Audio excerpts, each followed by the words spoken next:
교회를 다니고 예수님을 믿으면서 어떤 때는 조금 납득이 안 되거나 또는 오해가 되거나 하는 그런 일들이 있을 수 있지요. 특별히 세상에 살면서 어려움을 당할 때 우리에게 주시는 이 어려움이 과연 어디로부터 오는 것인가, 이런 생각들을 하게 됩니다. 어느 분이 암에 걸렸답니다. 그래서 왜 하나님 저에게 이런 암을 주셨나요? 하고 물었더니 그런 질문을 하게 됐는데, 누구나 그렇죠. 어려움이 있으면 이게 도대체 어디로부터 왔는가. 어떤 경우에는 장애를 가지고 태어나거나 또는 살다가 심각한 어떤 사고 후유 장애로 인하여서 어려움을 겪는 경우도 많습니다. 내가 왜 이렇게 어려움을 겪습니까? 내가 왜 이렇게 암에 걸렸나요? 하고 물었는데 하나님께서 그분 마음에 그런 생각을 주시더랍니다. 내가 언제? 하나님이 그런 마음을 주시더랍니다. 그러면 제가 왜 암에 걸렸나 생각해 봤더니 하나님이 주신 것이 아니라 이 세상에 이미 죄로 인하여서 망가진 혼돈스러운 그런 상황에 있는 죄 때문에 이미 있는 것이지 하나님이 주신 게 아니다라고 하는 그런 생각이 들었다는 거잖아요. 여러분, 암세포는 세포가 좀 이렇게 돌연변이지요. 나쁜 세포가요, 이렇게 우리 몸속에 돌아다니다가 딱 자리를 잡으면 그게 누구에게 걸릴지 모른다는 거예요. 요즘 젊은 사람들 말로는 랜덤으로 걸린답니다.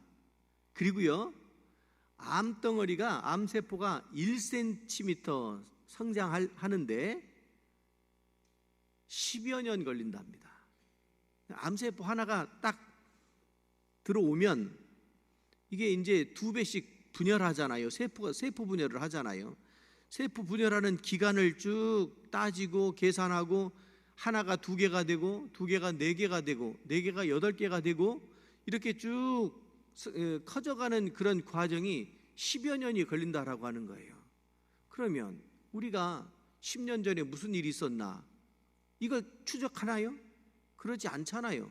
인생의 문제가 지금 어떤 일이 발생을 하면 그것이 어떤 인과관계가 있는가, 이거를 따지려고 하게 되는데, 그런데 이미 나에게 어떤 암뿐만 아니라 장애뿐만 아니라 어떤 살면서 삶의 어려움이 닥쳐왔을 때 이거 누구 때문이냐, 왜 그러냐, 이런 생각들을 하게 되지 않겠습니까? 그 질문에 대한 답이 오늘 요한복음 9장에서 말씀하시는 이 말씀이 그 질문의 답이 되시기를 바랍니다. 제가 몇 년 전에 제주도에서 연해 남선교회 연합회 임원 워크숍이 있었습니다. 그런데 그때 강사가 돼서 갔는데 다 장로님들이 모이셨잖아요. 그런데 서울 연회에 어느 감독님이 강사로 오시게 됐는데 저보고 가서 픽업을 하래요. 그러니까 장로님들이 우리 연회 감독님도 아니고 다른 연회 감독님 잘 모르니까 이렇게 모시기도 어렵잖아요. 그래서 저한테 부탁을 하길래 제가 이제 차를 가지고 제주 공항에 가서 이렇게 기다리고 있는데 감독님 부부가 나오셨어요. 그래서 그분들을 이렇게 안내를 하는데 사모님이 막 안절부절 하다가 막 이렇게 그 화장실로 급히 가셨어요. 그리고서 이제 용변을 보시고 나와가지고 하시는 말씀이 아유 너무 급해가지고 장애인 화장실을 썼다고 그러더라고요. 그러면 돼요? 안 돼요?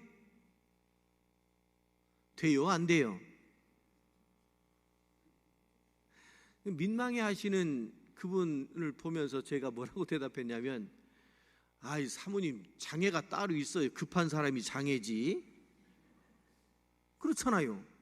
여러분, 그 상황에서 급한 사람이 장애가 있는 거지, 이런 생각이 들었습니다. 여러분, 스코틀랜드의 어느 시골에 부모를 잃고 성장하고 있던 형제가 있었습니다. 부모님이 없으니까 도와주는 사람도 마음 의지할 곳도 없었던 이 형제가 어느 날 배가 너무 고픈 거예요. 3일씩이나 굶어가지고 그렇게 있다가 형제들이 손을 잡고 옆집에 양이 아주 많은 부자가 살고 있는데 이렇게 굶어 죽느니 저 양 한 마리 훔쳐다가 잡아먹자 합의를 봤습니다. 그 밤에 몰래 담 넘어가지고 들어가서 양 한 마리를 도둑질 해가지고 잡아서 줄인 배를 채웠습니다. 그런데 어리잖아요. 도둑질 서툴잖아요. 여러분, 도둑질 해보셨어요? 그거요, 어려운 겁니다. 세상에 도둑놈 많다고 그러지만 여러분이 도둑질 안 해봤잖아요. 도둑질 서툴러 가지고요, 그거 서툰 도둑질은 금방 붙잡힙니다. 제가 어렸을 때 산에 솔잎, 겨울이면 솔잎이 떨어지잖아요. 그걸 저희 동네에서 솔골이라고 그랬는데, 이 갈퀴를 가지고 가서 솔잎을 긁어요. 긁어서 이걸 이만큼 보자기에 싸가지고, 또는 이렇게 그 동이를 만들어요. 이렇게 차곡차곡 싸가지고 그렇게 만들어서 가지고 오면 저희 어머니가 새벽에 그걸 머리에 이고 읍내에 나가서 그거를 팔아요. 읍내는 그래도 도시화되어 있어서 나무를 구하기도 어렵고 그 화목을 구하기가 어렵잖아요. 연탄 떼지 않으면. 근데 이 솔잎이 화력이 참 좋습니다. 그래서 어머니 따라가지고 산에 갑니다. 제가 보기보다 착합니다. 그래도 옛날에는 어머니 말씀을 잘 들었습니다. 가자. 그러면 지게 짊어지고, 60년대 얘기하는 것 같으네. 그 갈퀴 들고 따라 나섭니다. 산에 가면, 산에 이렇게 앞산이 있는데 그 산에 가서 이제 갈퀴질을 해요. 그런데요, 산이 정막강산이어서 갈퀴질하는 소리가 잘 들립니다. 사각 가만히 듣고 있으면 이쪽에서 긁고 있잖아요. 저쪽에서 누가 또 해요. 누가 또 갈퀴질을 해요. 그럼 그 소리가 들려요. 그런데 그 산이 문제는 우리 산이 아니라는 게 문제인 거예요. 그러면 어떻게 해요? 산지기가 있잖아요. 산지기는 산을 지키는 사람이에요. 그러면 이 산지기가 어떻게 하느냐면, 산지기도 벌써 딱 짊어지고 산으로 들어가면 뭐 하러 가는지 알 거 아니에요. 소리가 들리면 뭐 하는지 알 거 아니에요. 그런데요, 참 옛날에는 그런 게 있었어요. 산지기가 나무 이 솔잎을 긁지 못하도록 지키는 사람인데, 저 입구에서 소리를 질러요. 누구야? 누가 남의 산에 와서? 이래요. 여러분, 낭만이 있어요. 도둑질에도 낭만이 있더라고요. 그거요, 살금살금 와가지고 목덜미 탁 잡으면 바로 잡힙니다. 그렇잖아요. 그런데 옛날에 다 먹고 살기 어려운 거 다 알고 그거라도 긁어서 갖다가 팔아야 먹고 사는 줄 알아서 밖에서 소리만 지르는 거예요. 자기 임무가 산지기니까 그냥 말 수는 없고 소리를 질러서 이 소리 듣고 적당히 하고 가시오, 이런 뜻이요. 그러면 우리 어머니가 주섬주섬 챙겨가지고 짊어지고 가요. 어디로? 옆산으로 가지. 저는 어린 마음에 얼마나 심장이 뛰는지, 붙잡히면 이게 진짜 어떻게 돼요? 그래가지고 막 불안하고. 그런데 어머니 따라가지고 그런 적이 있었어요. 교회 다니기 전 얘기입니다. 이 형제가 굶어 죽게 생겼어요. 그 도둑질을 했는데 좀 눈 감아 주지. 그 부자 양이 많은 그 부잣집 심성이 고약했던 그 할아버지가 붙잡아가지고 매질을 하는 거예요. 매질을 하고 이마에다가 낙인을 찍어버려요. 양도둑, 영어 스펠링 첫 자를 따가지고 ST 이렇게 여기다 딱 박아버려요. 숨길 수가 없어요. 그러고 난 후에 이 형은 부모님을 원망하고 먼저 돌아가셨다고, 하나님은 우리에게 왜 이렇게 하시나 원망하고, 그 양 주인 할아버지 원망하고 그렇게 살다가 나중에 화병으로 죽게 되어져 버리고 말아요. 그런데 동생은 심성이 좀 달랐던 것 같아요. 양을 도둑질한 것 사실이잖아요. 인정했어요. 그리고 잘못한 것 알았어요. 그리고 하나님 앞에 무릎 꿇고 회개했어요. 예수님을 영접하고 죄사함을 받았습니다. 교회 다니면서 열심히 자기처럼 힘들고 어려운 사람들과 함께, 그리고 그들을 돕는 일들을 하기 시작했어요. 성실하게 살았어요. 죄인이잖아요. 열심히 살았어요. 나중에 세월이 지나고 부자가 되었어요. 부자가 되어서 가난한 사람, 사회적으로 낙오된 사람, 살다가 이렇게 장애를 입은 사람, 이런 사람들을 돌보면서 살았어요. 그랬더니 동네에서 애 어른 할 거 없이 다 좋아하는 거예요.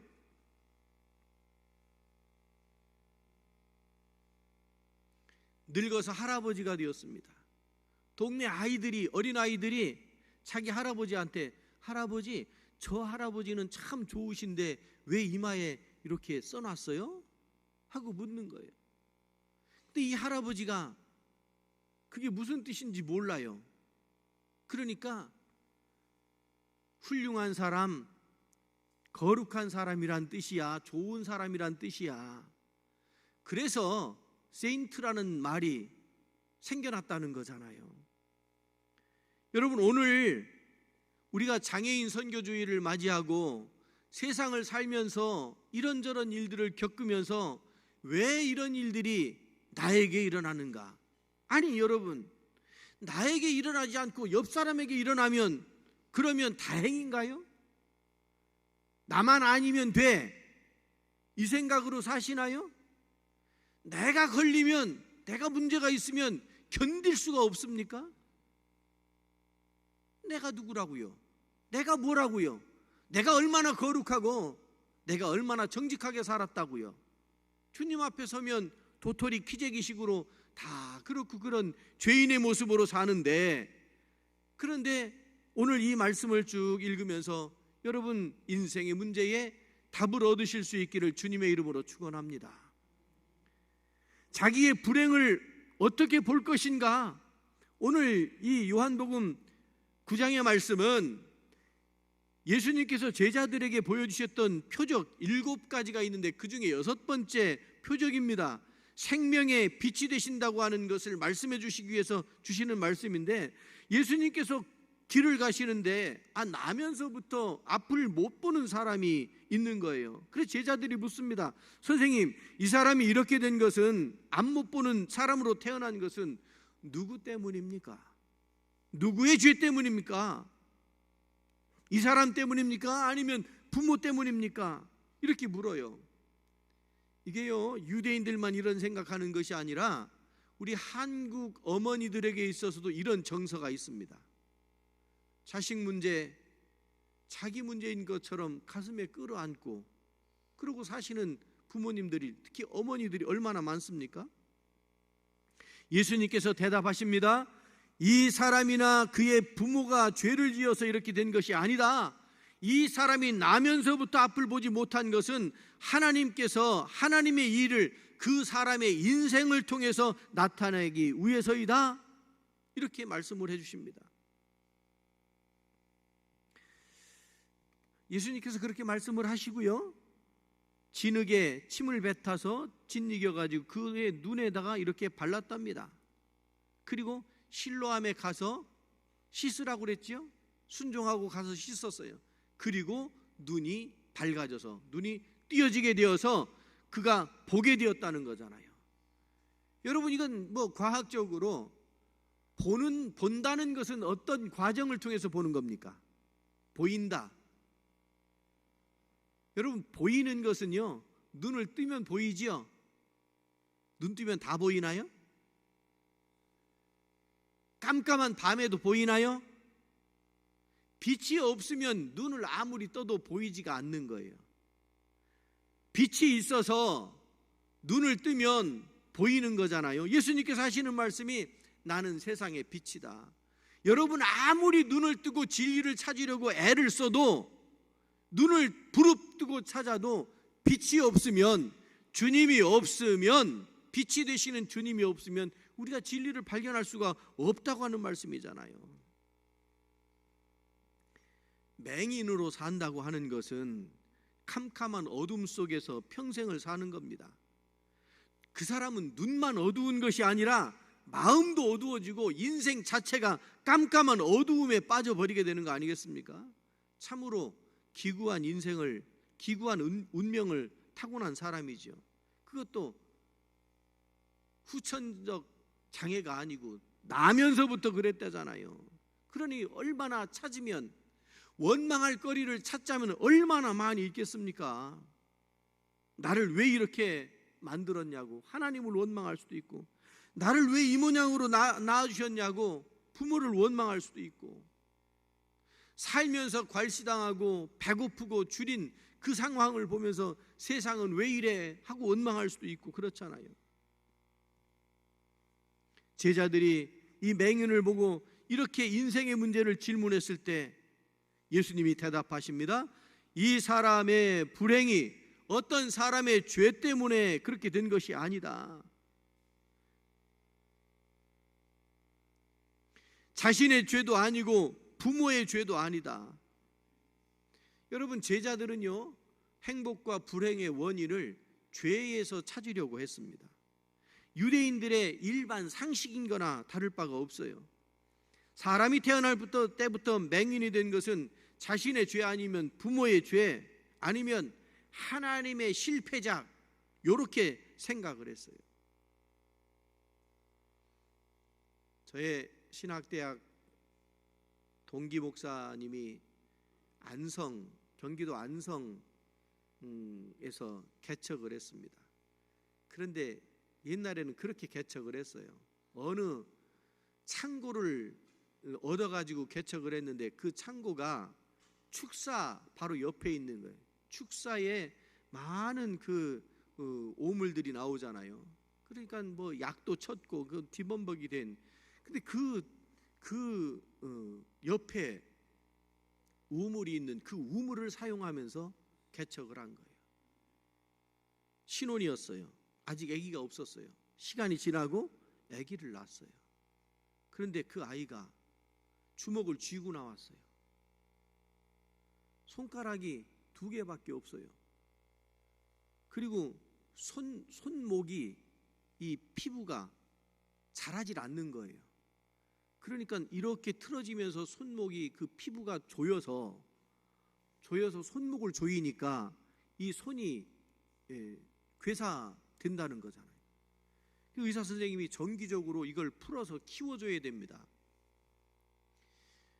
여러분, 전도사가 아기를 낳았는데 장애를 낳았어요. 정말 우리도 많이 위로를 하러 갔지만 정말 신앙적으로도 많이 방황을 하더라고요. 근데 그분이 저 경기도 그때는 강화뿐인데 아버지가 권사님이세요. 아버지가 참 기도 열심히 하시고 농사하시던 그런 권사님인데 그 아들이 그런 모습을 보고 그런 얘기를 했대잖아요. 여러분, 지금은 일반화된 그런 얘기지만 하나님께서 이 아이를 누구에게 보낼까 찾아다니신대요. 찾아다니다가 가장 잘 이 영혼 잘 양육하고 잘 기를 수 있는 사람을 딱 찾았는데 그게 그 사람인 거예요. 그 말씀을 하시면서 너희들 잘못 아니다. 처음에는요, 그 축사, 그 오폐물, 그거 땅 속에 들어가서 수도, 지하수 그걸 먹어가지고 원인을 찾으려고 하고 그러는데 아버지의 그 말씀을 딱 듣고서 딱 내려놓고 기도하면서 이 아이를 잘 키우겠다고. 지금 그 아이가 30이 넘었어요. 음악한다고, 노래 부른다고, 성악한다고 그러고 있는 것까지 제가 확인을 했는데, 여러분 왜 그러냐고요? 누구 때문이냐고요? 예수님께서 명확하게 말씀을 해주시잖아요. 그거 누구 때문이 아니다. 하나님께서 그를 통해서 하시고자 하는 일이 있다, 이렇게 말씀하십니다. 그렇다면 오늘 우리는 어떠해야 될까요? 오늘 우리는 어디가 마음에 안 든다고? 누가 어떻다고? 아프다고? 늙어서 기력이 없다고? 그것 때문에 원망거리가 되어서는 안 된다고 하는 해답을 찾지 않겠습니까?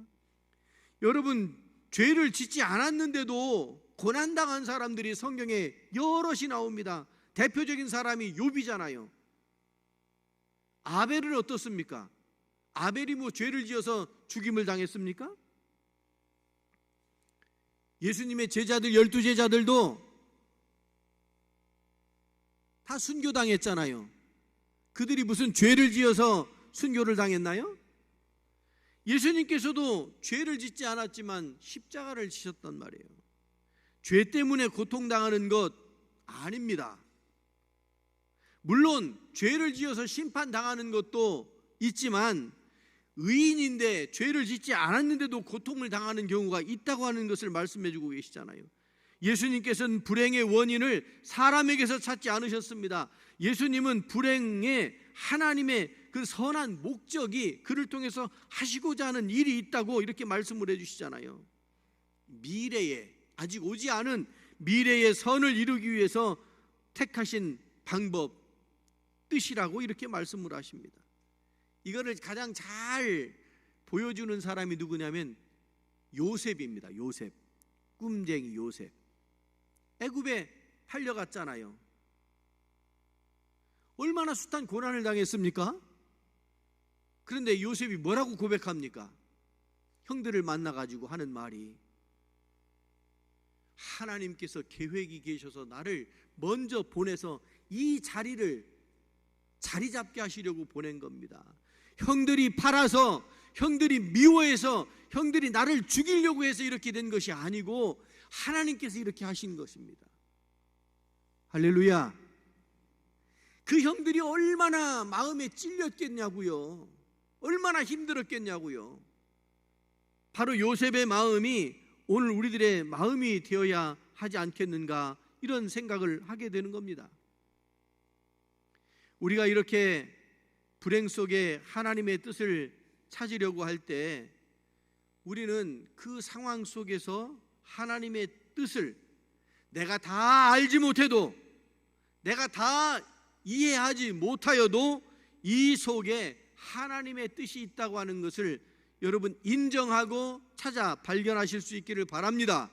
그리고 그것을 통하여서 하나님 앞에 소망이 되시기를 바랍니다. 여러분, 인생이 뭐냐 이야기했을 때 생로병사 이렇게 쓰잖아요. 생로병사. 여러분, 태어났는데 늙지 않는 사람 있습니까? 사람이 태어나서 세월이 가면 다 늙고요, 늙어지면 우리의 몸이 연약해져서 병에 들 수밖에 없는 거예요. 그리고 죽음에 이르는 거죠. 그게 생로병사잖아요. 늙었는데도 병에 걸리지 않으면 자연의 섭리가 아닙니다. 그것도 노아 홍수 이후에 하나님의 뜻도 아닐 겁니다. 그러니까 오히려 늙어간다라고 하는 것은 자연스러운 일이고, 우리가 늙어가면서 병에 걸리고 죽음을 맞이한다고 하는 것도 하나님의 넓으신 섭리 안에 있는 것이라. 그리고 그러면 그 죽음이 끝이냐? 그건 또 아니잖아요. 죽음 너머에 하나님의 나라가 있다고 하는 것을 소망하게 하기 위해서 이렇게 말씀을 주시는 거 아닙니까? 여러분, 우리가 살다가 힘들고 어려운 일을 당하면 그를 향하여서 불쌍히 여기고 그가 당하고 있는 일이 내 일인 것처럼 기도하며 회복되기를 바라는 마음이 우리 주님의 마음인 줄로 믿습니다. 이 맹인을 향하여서 주님이 진흙을 이겨 눈에 바르고 실로암에 가서 씻으라고 하시고 그를 치료해 주셨잖아요. 보게 하셨잖아요. 회복시켜 주셨잖아요. 이게 주님이 하시고자 하는 일이고 주님의 마음이고 주님의 뜻이란 말이에요.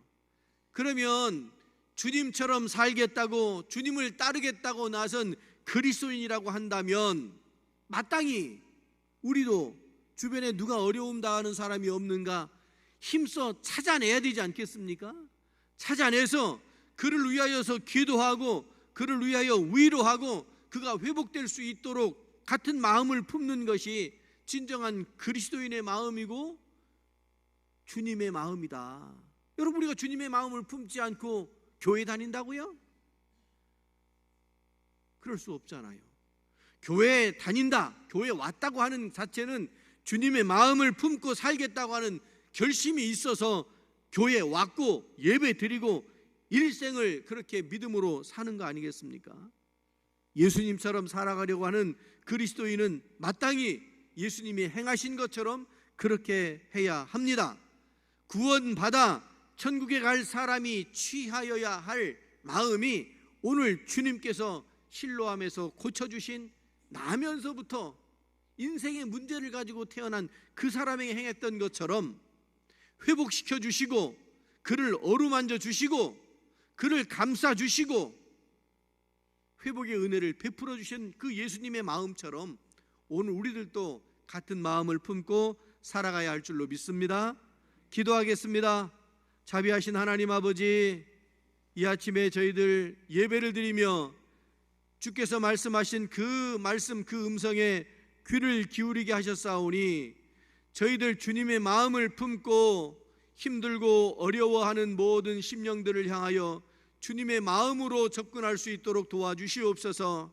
특별히 우리 감리교회가 장애인 선교주의를 정하고 이 땅에 많은 원치 않는 질병 때문에, 원치 않는 사고 때문에 발생한 장애, 또 나면서부터 가지고 나온 그 장애, 그런 장애인들을 향하여 편견을 갖지 않고 주님의 마음을 품고 그들에게 사랑을 베풀고자 하는 마음으로 장애인 선교주의를 정했는데, 아버지 하나님, 1년에 한 번이지만 그러나 우리가 살아가는 날들 동안에 평생 어렵고 힘들고 그래서 마음이 상한 심령들을 향하는 마음을 가지며 살아갈 수 있도록 인도하여 주시옵소서.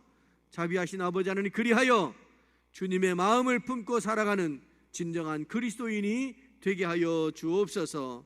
예수 그리스도의 이름으로 기도드리옵나이다. 아멘. 찬송가 212장 부르시며 준비하신 예물을 드리겠습니다.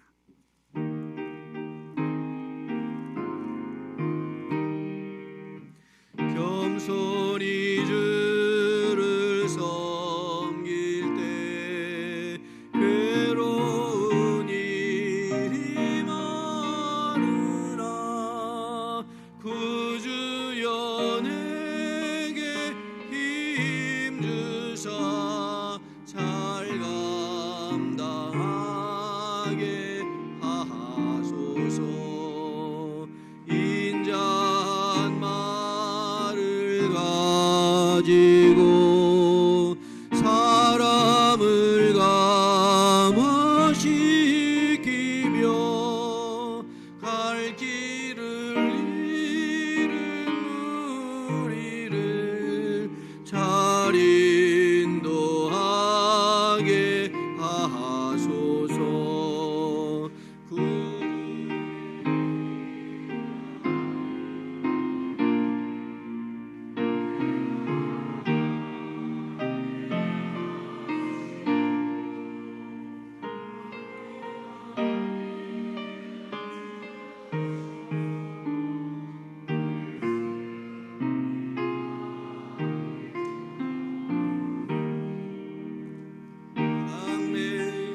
받게 하소서.